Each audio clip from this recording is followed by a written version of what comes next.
நீங்கள் பார்த்து கொண்டிருப்பது உங்கள் ஜாஷ்வா டிவி. சகல ஜனங்களுக்கும் நற்செய்தி.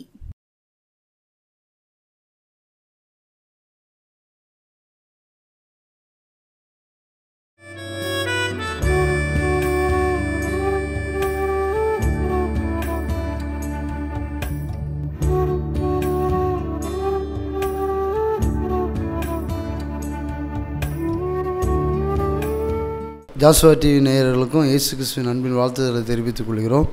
இந்த ஜாஷ்வா டிவி எழுப்புதல் நேரத்துக்காக ஜெபம் இல்லாமா ஆண்டவரே நன்றியோடு துதிக்கிறோம், சோதரிக்கிறேன். ஆண்டவரை அப்பா, வேண்டுதுக்கும் நினைப்பதுக்கும் நான் அதிகமாக செய்வேன் சொன்னீங்களே, அந்த வார்த்தையின்படி ஜெபிக்கிறேன்.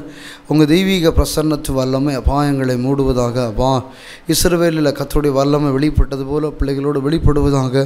ஒவ்வொரு வார்த்தையும் ஆண்டவரே அப்பா பிள்ளைகளுடைய இருதயத்தில் பேசி அதன்படி கிரியை செய்ய வழி நடத்துங்கப்பா.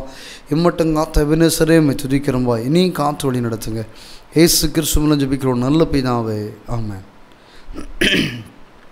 வாசிக்கலாமா? யோசுவா 1:5. உயிரோடு இருக்கும் நாளெல்லாம் ஒருவனும் உனக்கு முன்பாக எதிர்த்து நிற்பதில்லை. நான் மோசையோடு இருந்தது போல உன்னோடு இருப்பேன். நான் உன்னை விட்டு விலகுவதும் இல்லை, உன்னை கைவிடுவதும் இல்லை. ஆண்டவர் பாருங்க, அன்றைக்கி மோசையோட தரிசனம் முடிஞ்ச உடனே யோசுவாவுக்கு அந்த தரிசனம் மாறும்போது தான் ஆண்டவர் வாக்குத்தத்தம் பண்ணுறாரு. என்னென்னா, நான் உன்னை விட்டு விலகலை, நான் உன்னோடு கூட இருக்கிறேன். நான் மோசையோடு கூட இருந்தது போல் நான் உன்னோடு கூட இருக்கிறேன். என்னென்னா, கர்த்தருடைய பிரமாணத்தை கை கொள்ளும் போது தான் என்ன செய்வார், அவர் நம்மளை விட்டு விலகுவதும் இல்லை. நம்மளுக்கு ஏசப்பா நம்மளோடு இருக்கணும், நம்மளோட அசைவாடணும், நம்மளோட ஆளுகை செய்யணும், நம்மளோட வழி நடத்தணும். அந்த ஊழியத்தின் பாதையில் அவர் நம்மளோடு மகிமைப்படணும் அப்படின்னு நினச்சோம் அப்படின்னா, அவரை விட்டு நம்ம விலகாமல் இருக்கும்போது அதான் சொல்கிறாரு, என் கட்டளை என்னை கை கொள்ளணும்னா நான் மோசையோடு கூட இருந்தது போல் நான் உன்னோடு கூட இருப்பேன் அப்படின்னு சொல்லி வாக்குத்தத்தம் பண்ணுறாரு. அந்த வாக்குத்தத்தத்தை நிறைவேற்றுறதுக்கு என்ன அப்படின்னா, யோசுவாவுக்கு என்ன செய்கிறாரு, அந்த வாக்குத்தத்தம் பண்ணுறாரு. நான் உன்னை விட்டு விலகுதும் இல்லை, உன்னை கைவிடல. அதே வாக்குத்தத்தை பிதாக்களுக்கு கொடுத்த வாக்குத்தத்தை தான் நமக்கு என்ன செய்கிறாரு, ஒவ்வொரு நாளும் என்ன செய்கிறாரு நமக்கு தந்து, நான் உன்னை விட்டு விலகுவதும் இல்லை, உன்னை கைவிடுவதும் இல்லை அப்படின்னு சொல்லி என்ன செய்கிறாரு, வாக்குத்தத்தம் பண்ணுறாரு. அதே போல் வாசிக்கலாமா? மத்தேயு 28:20.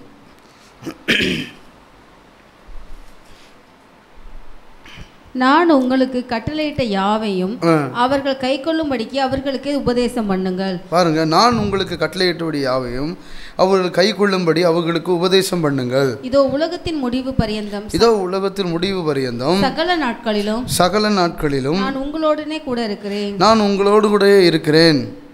என்ன சொல்றாரு இங்கே சொல்றாரு, மத்தேயுல என்ன சொல்றாரு அப்படின்னா, நான் உங்களுக்கு கட்டளையிடவில்லையா, அவைகளை கை கொள்ளும்படி அவர்களுக்கு உபதேசம் பண்ணுங்கள். இதோ உலகத்தின் முடிவு வரையும் சகல நாட்களும் நான் உங்களோடு கூட இருக்கிறேன்.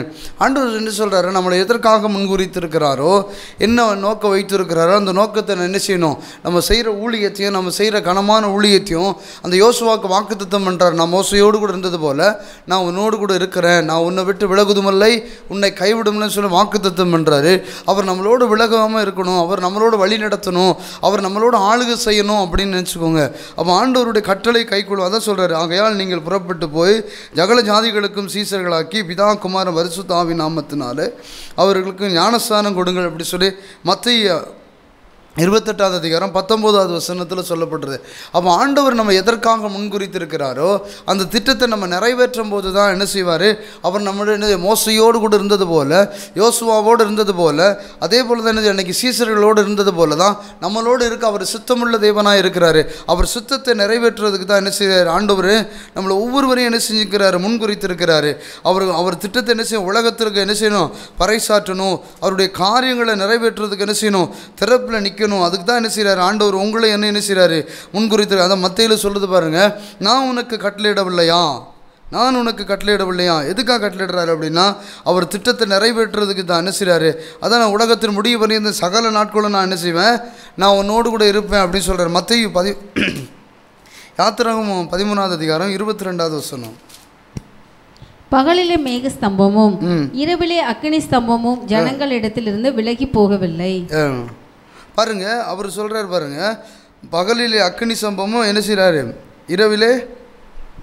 பகலிலே மேக சம்பமும் இரவிலே அக்கினி சம்பமும் ஜனங்களை விட்டு விலகவில்லை. என்னன்னா, அவர் வாக்குத்தத்தம் பண்ணினது போல அவர் என்ன செய்கிறார், நான் கானானை சுதந்தரிக்க பண்ணுவேன், இந்த ஜனத்தை எதற்காக எனக்கு ஏற்படுத்தியிருக்கிறேன், என் துதியை சொல்லி வருவார்கள், நானே தேவரென்று அறிந்து கொள்ளுகிற அந்த வல்லமை என்ன செய்வேன், இந்த ஜனத்துக்குள்ளே நான் வெளிப்படுவேன்னு சொல்ல. அதை சொல்கிறாரு. விலகாதபடிக்கு 20வது வசனம் வாசிங்களேன். அவர்கள் காதேசிலிருந்து பிரயாணப்பட்டு வனாந்தரத்திற்கு ஓரிடமாய் ஏத்தாமிலே இறங்கி பாளையம் இறங்கினார்கள். அவர்கள் இரவும் பகலும் வழிநடத்தும்படிக்கு கர்த்தர் பகலிலே அவர்களை வழிநடத்த மேக ஸ்தம்பத்தினாலும் இரவில் அவர்களுக்கு வெளிச்சங்காட்ட அக்கினி ஸ்தம்பத்தினாலும் அவர்களுக்கு முன் சென்றார். பகலிலே மேக ஸ்தம்பமும் இரவில் அக்கினி ஸ்தம்பமும் ஜனங்களிடத்திலிருந்து விலகி போகவில்லை. பாருங்க, ஜனங்களை வாக்குத்தத்தம் பண்ணினது போல் அவர் சொல்றாரு, நான் விலகி போகல. நான் அன்னைக்கு அதே வாக்குத்தத்தத்தை தான் நினைச்சார், மோசைக்கு தந்தார். நான் என்ன செய்வேன், நான் இந்த வனாந்திரத்தில் என்ன செய்வேன், உனக்கு பாதைகளை உண்டு பண்ணுவேன், செங்கடலை பிளந்து என்ன செய்வேன்னா உனக்கு பாதைகளை ஏற்படுத்துவேன் அப்படின்னு சொல்லி வாக்குத்தத்தம் பண்ணினது போல தான் நினைச்சாரு. நான் உன்னை நடத்தி என்ன செய்வேன், கானானை சுதந்தரிக்க பண்ணுவேன். அதே போல தான் ஆண்டவர் நம்மளை ஊழியத்துக்காக அழைத்துட்டார். அப்படின்னா அன்னைக்கு யோசுவாக்கு வாக்குத்தத்தம் பண்ணினது மாதிரி, அன்னைக்கு மோசைக்கு வாக்குத்தத்தம் பண்ணின மாதிரி, அன்னைக்கு சாமுவேலுக்கு வாக்குத்தத்தம் பண்ணின மாதிரி, அன்னைக்கு ஏசாயாவுக்கு வாக்குத்தத்தம் பண்ணின மாதிரி, அன்னைக்கு எரேமியாவுக்கு வாக்குத்தத்தம் பண்ணின மாதிரி நமக்கு அதே வாக்குத்தத்தை, நம்ம பிதாக்களுக்கு கொடுத்த வாக்குத்தத்தின்படி அதே போல தான் நமக்கு அந்த வாக்குத்தத்தை தான் சொல்றாரு, நான் உன்னை விட்டு விலகுதுமில்லை, உன்னை கைவிடும்னு சொல்கிறாரு. அந்த வாக்குத்தத்தை நம்மளோடு இடைபடணும், அந்த வாக்குத்தத்தின் வல்லமை நமக்குள்ள வெளிப்படணும். அப்படின்னா அவர் கட்டளையை கை கொள்ளணும். அதை தான் சொல்றாரு, மத்தேயில சொல்றாரு, நான் உனக்கு கட்டளையிடவில்லையா, உலகத்தில் முடிவு பரியந்த சகல நாட்களும் உன்னோடு கூட இருப்பேன். அந்த 19 மத்தேயு 28வது அதிகாரத்தில் 19வது வசனம் சொல்லுது பாருங்க, பிதா குமாரன் பரிசுத்த ஆவி நாமத்தினால சீசர்களாக்கி என்ன செய்ய, ஞானஸ்நானம் கொடுத்து என்ன செய்ய, அவங்கள பரிசுத்த ஆவியின் வல்லமையினால் என்ன செய்ய நிரப்பப்படணும். அப்போ அந்த அந்த அந்த கட்டளைப்படி நடக்கும்போது தான் அவர் நம்மளோடு என்ன செய்ய, மேக சம்பமாகவும் அக்னி சம்பமாகவும் நம்மளோடு இருக்கிறாரு. அவர் நம்மளை வழி நடத்துறதுக்கு அவர் வல்லமை உள்ள தேவனாக இருக்கிறார். வாசிக்கலாமா? சங்கீதம் 119 105வது வசனம். சங்கீதம் 119வது சங்கீதம் 5வது வசனம், 105வது. உம்முடைய வசனம் என் கால்களுக்கு தீபமும் என் பாதைக்கு வெளிச்சமாய் இருக்கிறது. பாருங்க, தாவீது சொல்றாரு, ஒரு வசனம் என் கால்களுக்கு தீபமும் என் பாதைக்கு வெளிச்சமாய் இருக்கிறது.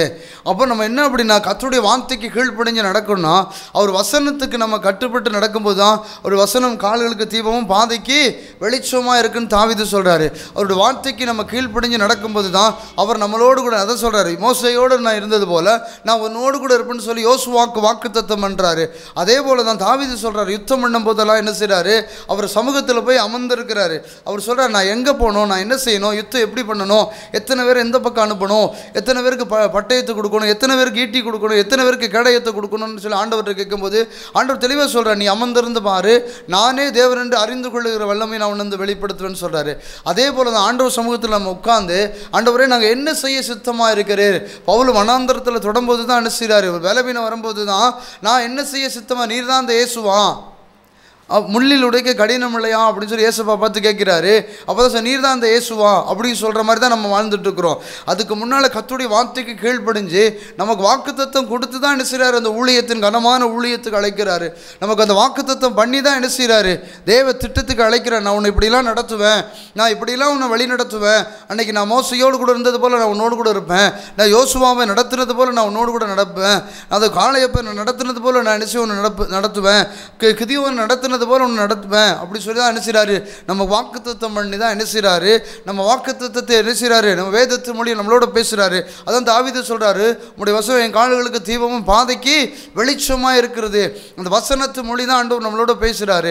அந்த வார்த்தைக்கு நம்ம கட்டுப்படுத்தி அந்த வார்த்தைக்கு நம்ம கீழ்ப்படியும் போது தான் அவர் என்ன செய்கிறார், கண்மலையில் நம்மளை கொண்டு போய் நிறுத்துகிற தேவனாக இருக்கிறாரு. அவர் வார்த்தைக்கு கீழ்ப்படியும் போது தான் நான் உன்னை விட்டு விலகுதுமில்லை, உன்னை கைவிடும்னு சொல்கிறார். வாசிக்கலாமா? ஏசாயா 43வது அதிகாரம் 2வது வசனம். நீ தண்ணீர்களை கடக்கும்போது நான் உன்னுடனே இருப்பேன். நீ தண்ணீர்களை கடக்கும்போது நான் உன்னோடு கூட இருக்கிறேன். நீ ஆறுகளை கடக்கும்போது அவைகள் உன்மேல் புரளுவதில்லை. நீ அக்கினியில் நடக்கும்போது வேகாதிருப்பாய். அக்கினி ஜுவாலை உன் பேரில் பற்றாது. அப்ப என்ன சொல்றாருன்னா, வாக்குத்தத்தம் பண்றாரு, ஏசாயாவுக்கு வாக்குத்தத்தம் பண்றாரு, நீ தண்ணீர்கள் கடக்கும் போதெல்லாம் என்ன செய்ய மாட்டேன், மூழ்கி போக மாட்டேன், அக்கினியில் நடக்கும் போதெல்லாம் நீ எரிந்து போக மாட்டேன் அப்படின்னு சொல்லி வாக்குத்தத்தம் பண்றாரு. எதுக்கு அப்படின்னா, அந்த கட்டளையை கை கொள்ளும் போது ஆண்டவர் வாக்குத்தத்தம் பண்றாரு. யாருக்கு? ஏசாயாவுக்கு வாக்குத்தத்தம் பண்ணி அனுப்புகிறார். அதே போலதான் நமக்கு வாக்குத்தத்தம் இன்னைக்கு நம்ம அந்த வாக்குத்தத்தம் நம்ம மேல நிறைவேறல, அந்த வாக்குத்தத்தம் நம்ம எந்த இடத்துக்கு போனாலும் தடைபடுது அப்படின்னா, அந்த வாக்குத்தத்தம் அவர் சொன்ன வாக்குத்தத்தம் நான் இப்படிலாம் உன்னை பயன்படுத்துவேன், இப்படிலாம் உன்னை என்ன செய்வேன், செயல்படுத்துவேன், நான் கர்த்தர் என்று நான் வெளிப்படுற அளவுக்கு என்ன செய்வேன், என் மகிமையை உன்னிருந்து வெளிப்படுத்துவேன்னு சொல்லி ஆண்டவர் என்ன செய்றாரு, அநேக நாட்கள் நம்மளோட பேசிக்கொண்டு கொண்டிருக்கிறாரு. பேசும்போதெல்லாம் என்ன செய்யற வாக்குத்தத்தம் பேசுகிறாரு. அந்த என்ன செய்யுது, ஊழியத்தின் பாதையில் நிறைவேற மாட்டுக்கு. அந்த ஊழியத்தில் என்ன செய்யுது அப்படின்னா அந்த வல்லமைகளை நம்ம பார்க்க முடிய மாட்டுக்கு.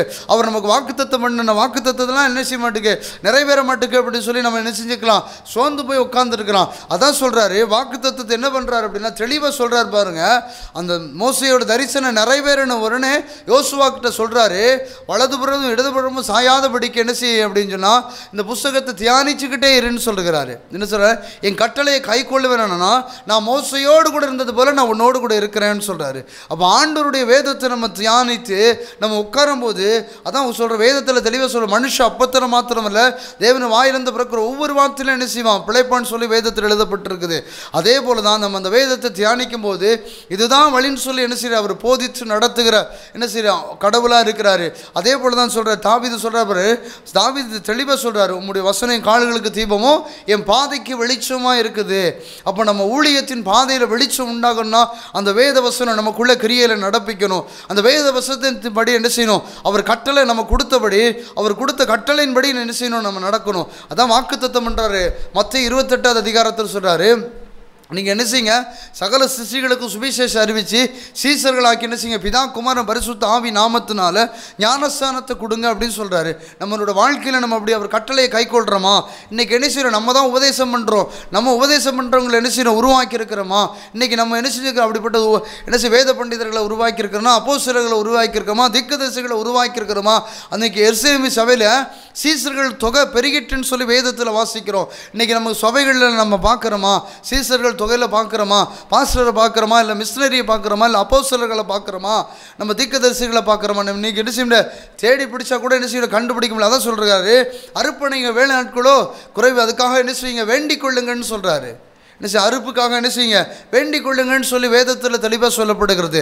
ஆண்டவர் நம்மளை எதற்காக முன்வைத்திருக்கிறாரோ அந்த திட்டத்தை நிறைவேற்றணும். ஒவ்வொரு மனுஷனுக்கும் ஊழிய அழைப்பு இருக்குது.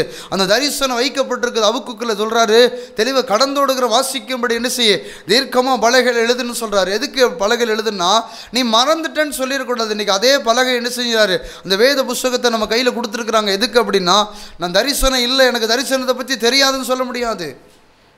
கர்த்தருடைய வேதம் தெளிவாக சொல்ல, நல்ல கனி கொடாத மரமெல்லாம் வெட்டுண்டு என்ன செய்யப்படுமா, அக்னியில் போடப்படும் சொல்லி வேதம் தெளிவாக சொல்லப்படுகிறது. அந்த சீசர்கள்ட்ட சொல்கிறாரு, நான் எப்படி ஜெபம் பண்ணணும் அப்படின்னு சொல்லி கேட்கும்போது சீசர்களோட பரமண்டலத்தில் செய்யப்படுவது போல இந்த பூலோகத்தில் செய்யப்படுவதாகன்னு சொல்லி வேதம் தெளிவாக சொல்லப்படுகிறது.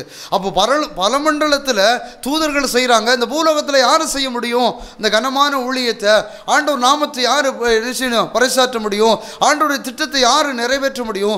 ஆண்டோடைய வாரத்தை யார் புரிந்து கொள்ள முடியும்? இந்த பூலோகத்தில் யார் செய்ய முடியும்? அதுக்கு தான் உங்களை என்ன செய்கிறார், வாக்குத்தத்தம் பண்ணுறாரு. நம்ம என்ன செய்கிறோம் அப்படின்னா, வருஷத்தில் முதலாவது மாதத்தில் என்ன செய்கிறோம் அப்படின்னா, அந்த 1ஆம் தேதி புது ஒரு சாட்சி அப்படின்னா என்ன செய்கிறோம், அந்த வாக்குத்தத்தத்தை நான் உன்னை விட்டு விலகுவதும் இல்லை உன்னை கைவிடும் சொல்லி என்ன செய்யலாம், யோசுவாக்கு வாக்குத்தத்தம் பண்ணது போல அந்த வாக்குத்தத்த அட்டையை என்ன செய்கிறோம், கையில் வச்சுருக்கிறோம். அதே வாக்குத்தத்த அட்டையில் என்ன செய்ய மாட்டோம், நம்ம என்ன செய்ய பார்க்க முடிய மாட்டேங்குது. அந்த உண்மையுள்ள வசனத்தை என்ன செய்ய முடியாது, வாக்குத்தத்தத்தின் வசனத்தை தான் பார்க்க முடியாது. கை கொள்ளுகிற வசனத்தை என்ன செய்ய முடியாது, பார்க்கவே முடியாது. வாக்குத்தத்தத்தை வசனத்தை தான் நம்ம என்ன செய்ய முடியும், பார்க்க முடியுமே ஒழிய அந்த வாக்குத்தத்தத்தை பெற்றுக்கொள்ளுகிற அந்த கை கொள்ளுகிற வசனம் என்னென்னா அந்த வசனத்தை நம்ம பார்க்க முடியாது. பவுல் சொல்கிறாரு, சுவிசேஷம் அறிவிக்கிறதே எனக்கு என் மேலே உளுந்த கடமைன்னு சொல்கிறாரு. நான் எதற்காக பிடிக்கப்பட்டனோ நான் அதற்காக நான் நினைச்சிறேன், லக்கை நோக்கி தொடர விரும்புகிறேன்னு சொல்கிறாரு பவுல். அப்போ அந்த திட்டத்துக்கு நம்ம வரும்போது தான் நான் உன்னை விட்டு விலகுவதும் இல்லை உன்னை கைவிடும் சொல்ல, சத்தியத்தை அறிவீர்கள் சத்தியம் உங்களை விடுதலையாக்குன்னு சொல்லி வேதம் தெளிவாக சொல்லப்படுகிறது. அந்த சத்தியத்தை அறிகிற அறிவு நமக்குள்ளே வெளிப்படும் போது தான் கர்த்தர் நம்மளோடு கூட இருக்கிறத நம்ம பார்க்க முடியும். அதை மத்தேயுல சொல்கிறாரு, நான் கட்டளையிடவில்லையா உனக்கு, நான் என்ன செய்ய அநேக ஜனங்களுக்கு போய் சுவிசேஷம் அறிவிச்சு சீசர்களை மாற்று அப்படின்னு சொல்கிறாரு. நான் உனக்கு கட்டளையிடவில்லையா, நான் உனக்கு சொல்லவில்லையா அப்படின்னு சொல்கிறாரு. அதே கீழே சொல்கிறாரு, நீ அதெல்லாம் நீ செஞ்சு வந்தேன்னா நான் உலகத்தின் முடிவு பரியந்தோம் சகல நாட்களும் உன்னோடு கூட இருப்பேன்னு சொல்கிறாரு. நிறைய பேர் சொல்லுவாங்க, ஆண்டவர் என்னோடு பேசுகிறாரும்பாரு. என்ன பேசினாரு அவர் காரியங்களை எனக்கு அந்த காரியங்களை வெளிப்படுத்தினார், இந்த காரியங்களை வெளிப்படுத்தினார், எந்த காரியங்களை வெளிப்படுத்தினார்? கர்த்தர் திட்டத்தை நம்ம செய்யவே இல்லையே, எப்படி காரியங்களை வெளிப்படுத்துவார்? காரியங்களை வெளிப்படுத்த நம்ம சீசர்களை உருவாக்கி இருக்கணும்ல. 10 வருஷம் ஊழியம் பார்த்துருப்போம், இது 20 வருஷம் ஊழியம் பார்த்துருப்போம், 50 வருஷம் ஊழியம் பார்த்துருப்போம். இன்றைக்கி என்ன செய்கிறோம், கூட நமக்கு பிறந்த பிள்ளைங்க தான் என்ன செய்யுது, ஊழியம் செய்த ஒழிய விசுவாசிகளை ஊழியத்தில் நம்ம பார்க்க முடியல. இன்னும் என்ன செய்கிறாங்க, உபதேசத்தை கேட்டு தான் என்ன செய்கிறாங்க, சபைக்குள்ளே உட்கார்ந்துருக்கிறாங்க. அதான் பவுல் சொல்கிறாரு, சபையில் தெளிவாக சொல்கிறாரு, நீ எலும்பு என்ன செய்வேன், சுவிசேஷம் அறிவிக்கலை நான் என்ன செய்வேன், இனி நான் வரும்போது என்ன செய்வேன், பெரம்போடு நான் வருவேன்னு சொல்கிறாரு. சபைகளில் தெசலோனிக்கே சபையிலையும் சொல்கிறாரு, எபேசிய சபையிலையும் சொல்கிறார், ரோமபுரியிலையும் சொல்கிறார். என்ன செய்ய, நான் இனி நான் வரும்போது ஏன்னா அநேக உபதேசம் நான் உனக்கு பண்ணிட்டேன், உனக்கு உபதேசம் பண்ணுறதுக்கு ஒன்றும் இல்லை, நீ அநேகருக்கு உபதேசம் பண்ணுற அளவுக்கு என்ன செஞ்சுட்டேன், உனக்கு அந்த சத்துவத்தையும் பலத்தையும் என்ன செஞ்சேன், நான் காமிச்சு கொடுத்துட்டேன். அந்த பலத்தையும் நமக்கு அந்த சத்தியத்தை நான் உனக்கு வெளிப்படுத்திட்டேன். நீ அந்த சத்தியத்தை என்ன செய்யணும், அநேகருக்கு போய் என்ன செய்ய, பறைசாட்டுன்னு சொல்கிறாரு. அதான் இன்றைக்கி அப்போஸ்தலர் காலத்தில் பாருங்கள், எருசலேம் சபையில் சீசர்கள் தொகை பெருகிட்டு இன்றைக்கி என்ன செய்ய, சீசர்களை என்ன செய்ய முடியல, பார்க்க முடியல. கர்த்தருடைய திட்டம் என்ன அப்படின்னா, ஆண்டுடைய திட்டம் நிறைவேறணும். சீசர்கள் என்ன செய்யணும், தேசத்தில் எழும்பணும். சீசர்கள் தேசத்தில் எழும்பி எடுக்கணும், கர்த்தருடைய ஊழியத்தை நிறைவேற்றணும். அந்த ஊழியத்தை யார் யார் நிறைவேற்றுறாங்களோ அவங்களுக்கு தான் அன்றைக்கி வாக்குத்தத்தம் பண்ணுறாரு. யாருக்கு வாக்குத்தத்தம், யோசுவாக்கு வாக்குத்தத்தம் பண்ண மாதிரி தான் உங்களுக்கு எனக்கு வாக்குத்தத்தம் பண்ணுறாரு. நான் உன்னை விட்டு விலகுதுமில்லை, உன்னை கைவிடும் சொல்லுகிறாரு. அப்படிப்பட்டவங்களுக்கு தான் என்ன செய்யும், பிள்ளி சூனியை வச்சாலும் பலிக்காது. அதுதான் வேதம் தெளிவாக சொல்கிறாரு. இஸ்ரவேலுக்கு விரோதமான மந்திரமும் இல்லை, குறி சொல்லவும் இல்லைன்னு சொல்கிறாரு வேதத்தில். அதே போல தான் என்ன செய்கிறாரு, அப்படிப்பட்டவனுக்கு தான் எவ்வளோ பெரிய மந்திரம் வச்சாலும் என்ன செய்யாது, பலிக்காது. நம்ம அவருடைய கட்டளை கை கொள்ளாதபடிக்கு இருந்தோம் அப்படின்னா எப்படினாலும் செய்வனை வச்சாலும் நமக்கு பலிக்கும். அவருடைய கட்டளையை நம்ம கை கொள்ளும் போது தான், அவர் பிரமாணத்தை கை கொள்ளும் போது அவர் என்ன செய்கிறாரு, மோசையோடு கூட இருந்தது போல, யோசுவாவோடு இருந்தது போல நம்மளோடு இருக்கிறதுக்கு அவர் வல்லமை உள்ள தேவனாக இருக்கிறாரு. வாசிக்கலாமா? மத்தேயு 24 அதிகாரம் 35 வசனம். பசியாய் இருந்தேன், எனக்கு போஜனம் கொடுத்தீர்கள். தாகமாய் இருந்தேன், என் தாகத்தை தீர்த்தீர்கள். அந்நியனாய் இருந்தேன், என்னை சேர்த்து கொண்டீர்கள். பசியா இருந்தேன், வாசிங்க ஒன்று தரேன். பசியாய் இருந்தேன், எனக்கு போஜனம் கொடுத்தீர்கள். தாகமாய் இருந்தேன், என் தாகத்தை தீர்த்தீர்கள். அந்நியனாய் இருந்தேன், என்னை சேர்த்து கொண்டீர்கள்.